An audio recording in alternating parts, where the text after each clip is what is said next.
കൃഷി വിളകളെ ഡിജിറ്റലൈസ് ചെയ്യുന്ന സംരംഭം. അതെ, കർഷകരുടെ വിളകൾക്ക് ആഭരണ വസ്തുക്കളെ പോലുള്ള മൂല്യം നൽകുകയും അവയെ ഡിജിറ്റൽ അസറ്റാക്കി മാറ്റുകയും ചെയ്യുന്നതാണ് ഇ ഗ്രോസ് ഗ്രെയിൻ ബാങ്ക് എന്ന സംരംഭം ചെയ്യുന്നത്. അഗ്രികൾച്ചറൽ പ്രൊഡക്ട്സിനെയൊക്കെ ഒരു ബാങ്ക് അക്കൗണ്ട് പോലെ സൂക്ഷിച്ചു വെച്ച് ആവശ്യമുള്ള സമയത്ത് മാത്രം അതിനെ പണമാക്കി മാറ്റാം. ഒരു കർഷക കുടുംബത്തിൽ ജനിച്ച കിഷോർ കുമാർ ജഹ തന്റെ ഗ്രാമത്തിലെ കർഷകർ അനുഭവിക്കുന്ന സാമ്പത്തിക പ്രതിസന്ധികൾ അടുത്തു നിന്നറിഞ്ഞു. അതുകൊണ്ട് തന്നെ അവർ കഷ്ടപ്പെട്ടുണ്ടാക്കുന്ന വിലയ്ക്കനുസരിച്ച് മാത്രം വിൽക്കാൻ പറ്റുന്ന ഒരു സംവിധാനം ഉണ്ടാക്കണം എന്ന് തീരുമാനിച്ചു.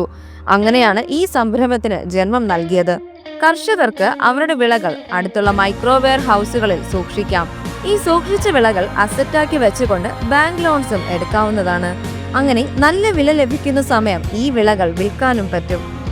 മറ്റൊരു പ്രത്യേകത എന്തെന്നാൽ കർഷകർക്ക് അവരുടെ വിളകളുടെ ഡീറ്റെയിൽസും വിലമാറ്റങ്ങളുമെല്ലാം ഒരു മൊബൈൽ ആപ്പ് വഴി അറിയാനും നിയന്ത്രിക്കാനും വിൽക്കാനും ഒക്കെ സാധിക്കും. അതുകൊണ്ട് തന്നെ വളരെ എളുപ്പത്തിൽ കാര്യങ്ങൾ ചെയ്യാനും സാധിക്കും. ഇന്ന് 1,50,000-ത്തിലധികം കർഷകരാണ് E gross grain bank use ചെയ്യുന്നത്. ആഗോള കൃഷി മേഖലയിൽ ഒരു മാതൃക സംരംഭമായി മാറിയിരിക്കുകയാണ് കിഷോർ കുമാർ ജഹയുടെ നൂതന ആശയമായ ഇ ഗ്രോസ് ഗ്രെയിൻ ബാങ്ക്. 10 കോടിയിലധികമാണ് ഈ സംരംഭത്തിന്റെ വാർഷിക ടേൺ ഓവർ. ഇങ്ങനെയുള്ള വ്യത്യസ്തമായ സംരംഭങ്ങളെ കുറിച്ച് അറിയാൻ ഈ ചാനൽ ഫോളോ ചെയ്യൂ.